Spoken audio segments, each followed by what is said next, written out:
What's good, y'all? Welcome to another edition of Call Outs TV. This is your boy John, man, and I just wanted to say congratulations, man, to Jason Tatum, man, and the Boston Celtics for knocking off the NBA champions, Giannis Antetokounmpo, and the Milwaukee Bucks. I know if I might have mispronounced his last name, but Giannis it's hard to pronounce his last name, man.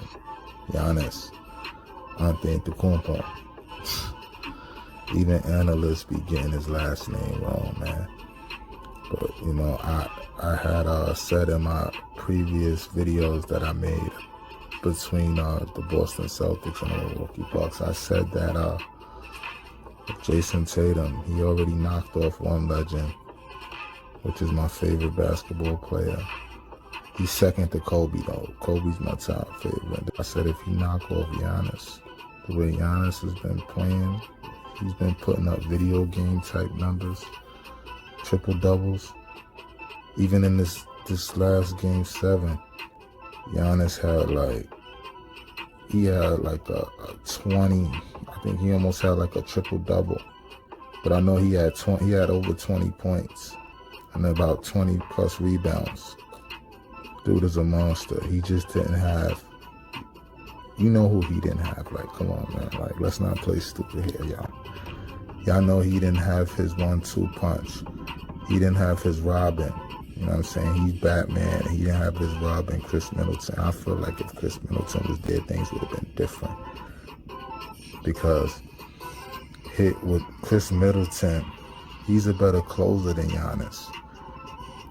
Giannis is just good at doing a couple of things, right? But he doesn't have the offensive weapons at his disposal the way Chris Middleton can pull up, hit the mid-range. He's an excellent three-point shooter. He's an excellent three-point shooter. Excellent mid-range shooter. Like, he's excellent at the free throw line. He's a two-way player. So they would have had to. Boston wouldn't have been able to build the wall for Giannis, even though they couldn't stop Giannis. Giannis was running through that wall every time.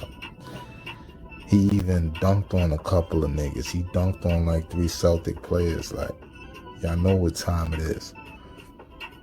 But, you know, I respect the Boston Celtics and the way that they came on strong in these playoffs, and they were slept on because I didn't believe in them. I thought that they was going out in the first round to my team, the Brooklyn Nets. No cap. They did what they were supposed to do, because I could tell you this. If they didn't handle their business and they would have lost the series to Milwaukee without them having Chris Middleton, this would have been a bad stain. This would have left a bad taste in Jason Tatum and Jaylen Brown and Marcus Smart's mouth and the rest of the Boston organization.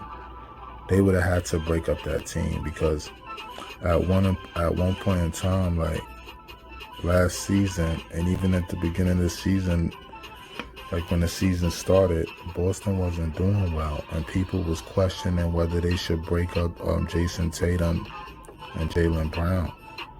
Because they had success earlier in their NBA career when they was going to the when they went to the Eastern Conference Finals and they went up against LeBron. Remember when Jason Tatum had dunked on LeBron and shit like that? I knew he was a special player once he dunked on LeBron.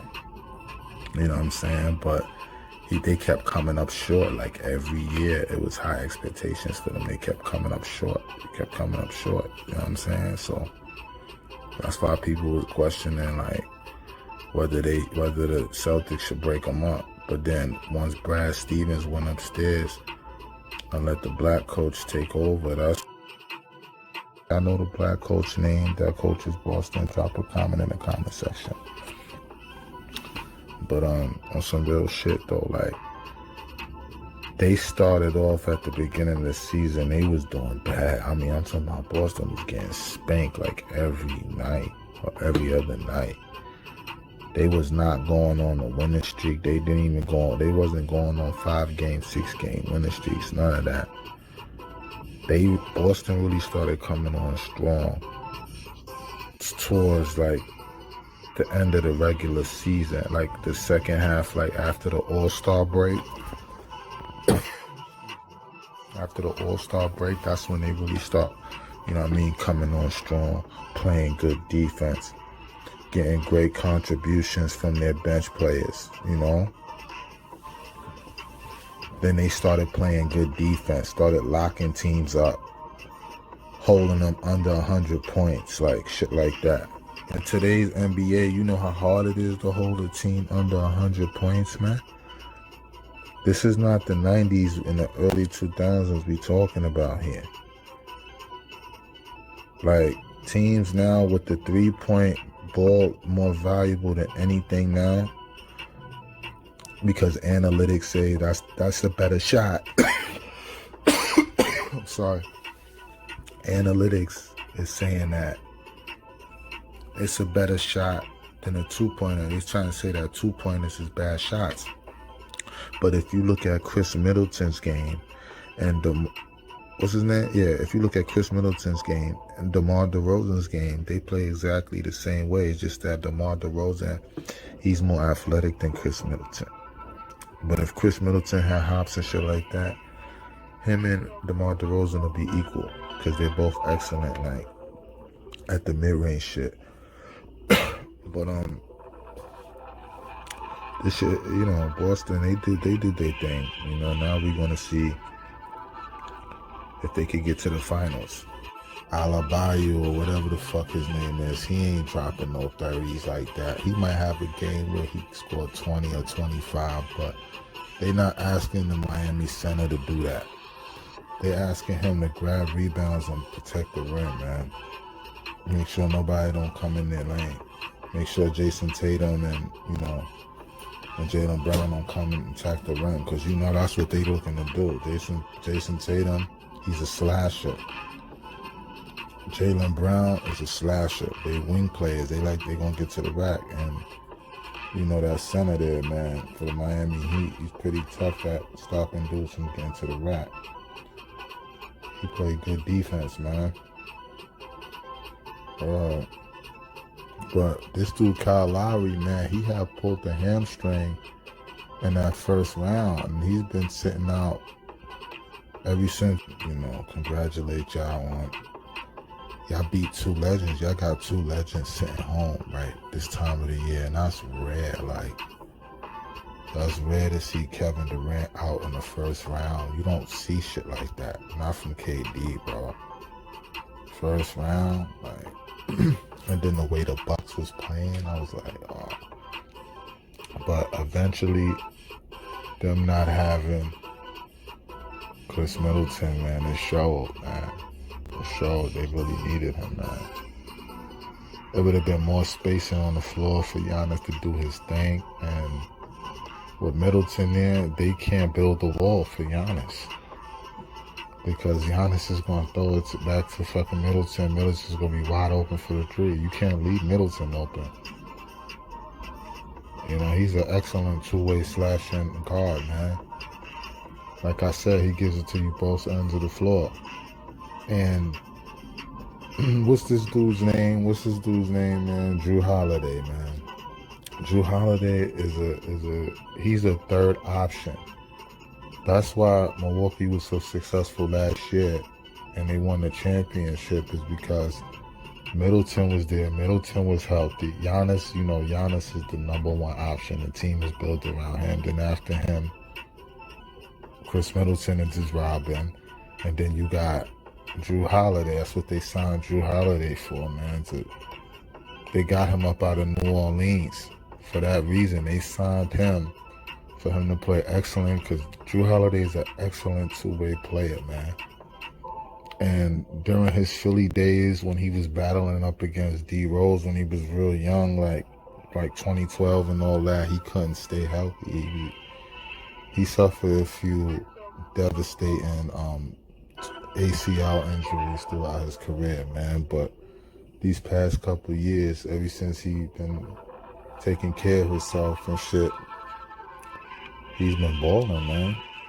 I know they say his wife had cancer or some shit like that, Drew Holiday. But Yeah, man. Like, shout out to Drew, man. But Drew is not a number 2 option. He's on a championship team. He's the 3rd option. You know. Then Lopez, and then who else ever chip in off the bench? Chip in. But I knew eventually they was gonna fall. Whether it was gonna be to the Celtics or to the Heat,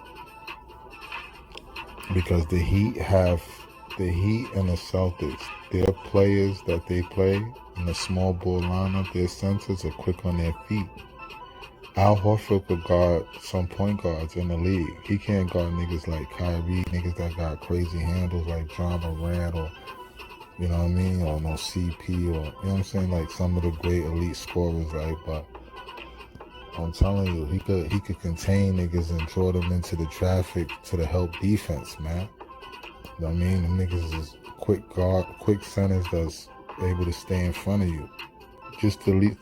Their job is just to contain you until the help gets there. You know what I mean? Because that's how they do now in the NBA. On defense, they switch on everything, man. But what y'all think about Luka Doncic? Luka Doncic, damn, CP3. I feel bad for CP3, man. CP3 he's just gonna be another Charles Barkley, man, who never got a championship, and it's sad and unfortunate because they call Chris Paul the point guard. They call that nigga the point guard. Like a god, like a point guard. That's what the analysts be calling him, man, on TV, man. They call him the point guard. But guess what? The point guard, man, he's always came up small. When the chips is high, bro, always coming up short, man. Or either that, or he's been injured or pull a hamstring around this time of the year. Remember when he was playing with when he caught a hamstring in Game 6 of the Western Conference Finals a few years ago versus Golden State, when he and James Harden teamed up. Remember them years when he was playing on the Clippers with Blake Griffin and Doc Rivers and all them niggas? He was getting injured too. Now, don't get me wrong. He's hit a couple of big shots in the playoffs against San Antonio and shit like that. The shot over Duncan in Game 7. He's won a couple of big playoff games, but he's never really, like, I don't know. Then he was in the finals last year, and they was up 2-0 and let the Milwaukee Bucks come back and beat them, bro. Like, that shit is crazy, man. CP is just one of them cursed players, man. That, don't mean he's not a great player. He's still one of the top 75 basketball players of all time. Let's not make no mistake about it. But your goal is to play for championships, man. Like Kobe said, man. Like, if you're not playing for championships, then what you in the NBA for, man? As a kid, you dream of hitting that countdown. You're looking on the shot clock and you see it counting down to 10, 9, 8, 7, 6, and you wanna be on your heroic shit. Like, you wanna hit the big shot. You think that's what niggas dream of, man, in the playoffs as kids. They watching them NBA games on TV. Then if they live in a house, they come out of the driveway. Or if you live in an apartment building or projects, you go out to the park on the court and try to mimic what you see on TV. That's what niggas look for, man. And I felt like last year was CP3's best chance to get the chip. I'm going with the Warriors just for the simple fact of their experience, but I won't be surprised if Luka Doncic and the Dallas Mavericks could pull up the upset in Game 1. I won't be surprised because, listen, he's been the best player. Even as good as Jason Tatum has been playing, Luka Doncic has been the best player by far in these NBA playoffs, averaging triple doubles on niggas, averaging over 30 plus a game. Like his game is off the charts. He can't be stopped.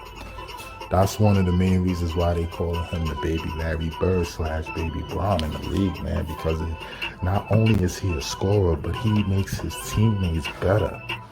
You see what I'm saying? They play off of his energy. And he's a white boy that don't back down, and he got a lot of heart, and that's what I respect about Luka Doncic, man. So, but I just feel like they're a young team on the rise, on the come up. The Golden State Warriors, they've been in this position before, but if Dallas sneaks this game 1, I won't be surprised because, Luka is a beast. But y'all get in the comment section and let me know what y'all think, man. It's your boy Call Out Stevie. Don't forget to like, share, and subscribe. We got more content on the way.